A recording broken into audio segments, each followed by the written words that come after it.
పిత పుత్ర పవిత్రాత్మనామమున ఆమేన్. ఈరోజు అక్టోబర్ 15వ తారీఖు. లూకాసు వార్త 11వ అధ్యాయము 42వ వచనము నుండి 46వ వచనం వరకు. అయ్యో పరిసయ్యులారా, మీకు అనర్థము! మీరు పుదీనా, సదాప మొదలగు ప్రతి ఆకుకూరలోనూ 10వ వంతును చెల్లించుచున్నారు, కానీ న్యాయమును దైవ ప్రేమను ఉపేక్షించుచున్నారు.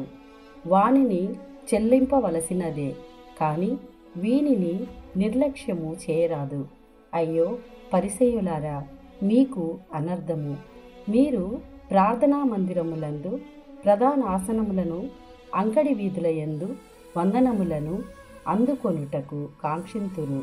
అయ్యో పరిసయ్యులారా, మీకు అనర్థము!